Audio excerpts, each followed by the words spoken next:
Hello, my name is Corey Dram, and this is my crisis management.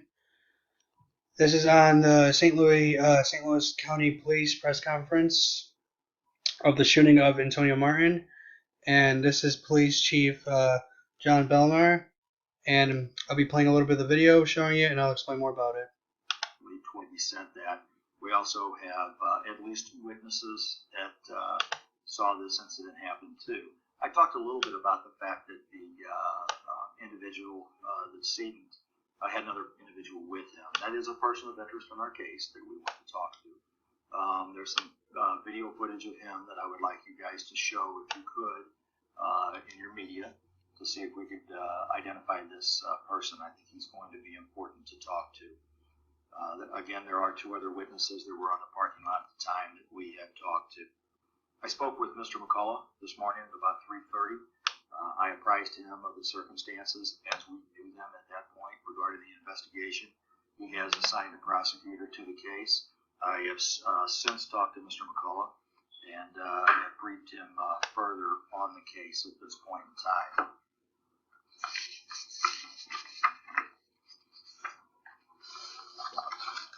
I'll answer. Okay, as you can see, John Belmar, he seems quite poised, and it looks like he's done this before for sure. He's got everything in front of him. At first he looked a little quite nervous. He's more calm and collected.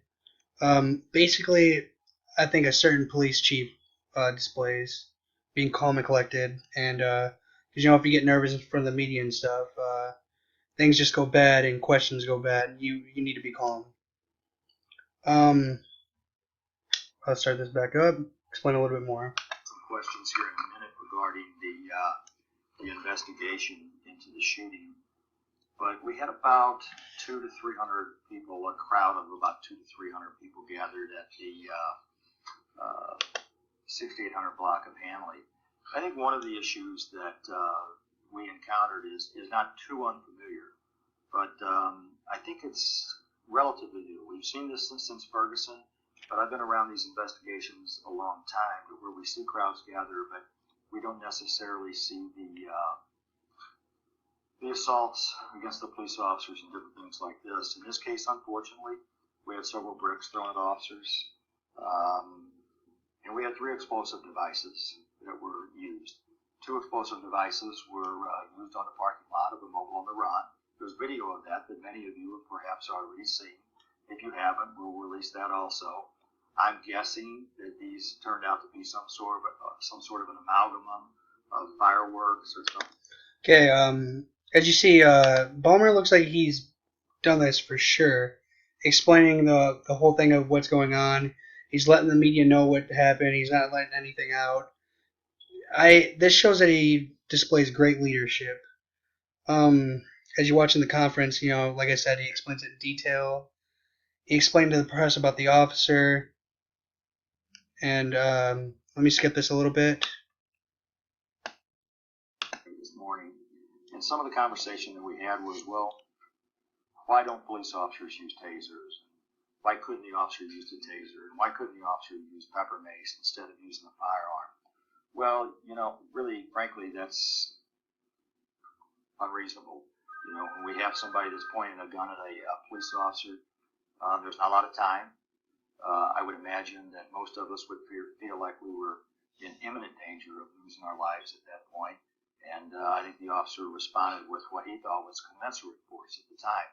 I understand the sentiment, and I understand the emotions, and I understand these young people are looking for something. But I think we need to understand the context of what happens down there with these kind of situations.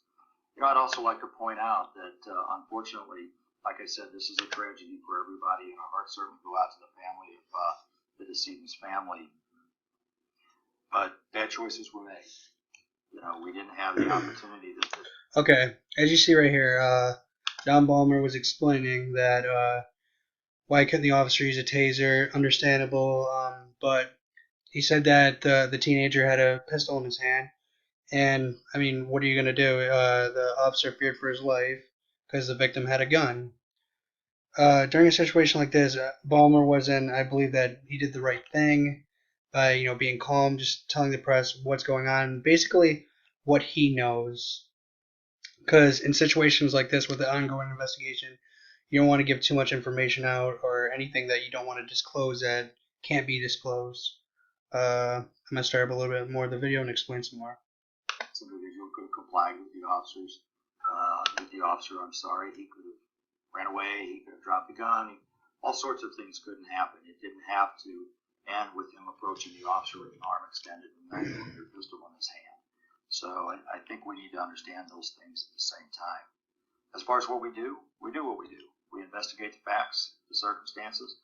We present the evidence to the prosecuting attorney's office at some point later on down the line, and it'll be up to Mr. McCall's office to figure out what he wants to do with the case beyond that point.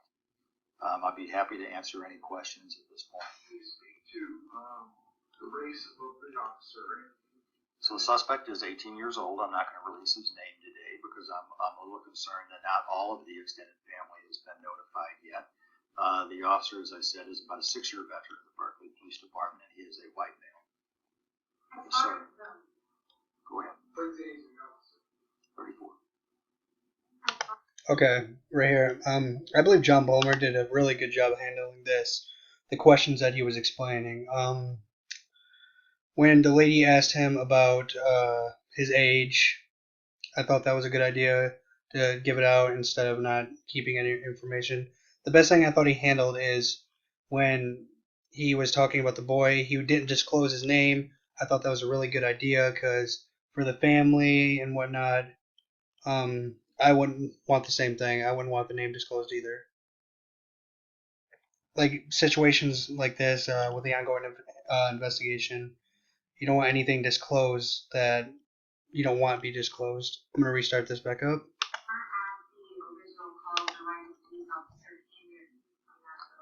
Stealing, and I don't know more than that. It was a call for a stealing. I'm assuming the genesis of that was from the Mobile on the Run station, but I don't really know more than that. We're checking some CAD records to confirm that. And were these two individuals the ones who were wanted for that stealing?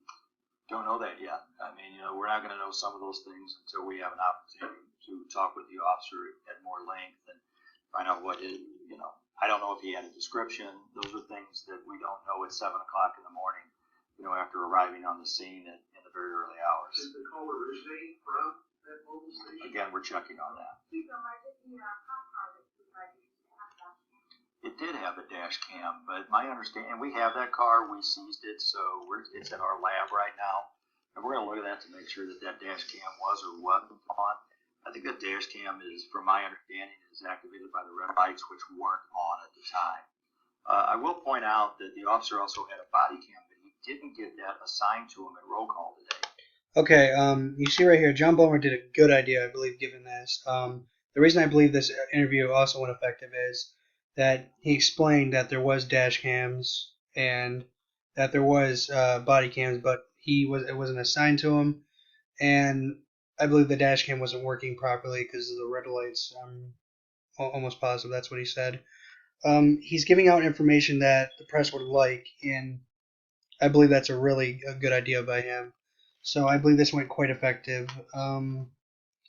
He did this in a very professional manner. That's what mattered the most. And I'm going to restart the video and talk some more.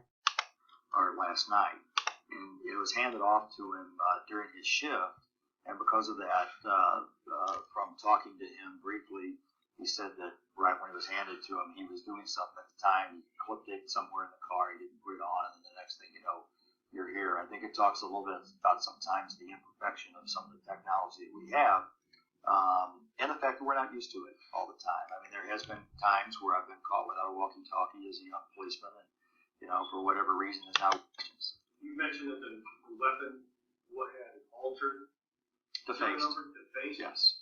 Which means, does that tell you? Well, I mean, it Okay, what he just explained right here is that basically, in conclusion of this, that people do make mistakes. Like, he's went out on a job without a walkie-talkie, and people do make mistakes. Like this officer here, he didn't have his body cam on, or the dash cam wasn't working. People do make mistakes, but I believe this is where one of our ideas come in with stress. When people involving stress, I believe that if you're a first responder on the scene and you involve something like this, you're gonna be a little nervous. And I believe if that happens, people need to take a vacation or time off or something that will help them relax, like workout, anything that will keep them out of the job and help them out. That is my crisis management, and I hope you guys like it. Thank you, and comment, see what you guys think about it. And I'm gonna play the rest of the video out. Could indicate to me, for example, that the firearm was stolen, contraband, whatever. So I don't know for sure, but obviously, we don't have a situation where we can go back and take a look at that 9mm right now regarding the fact that it was defaced.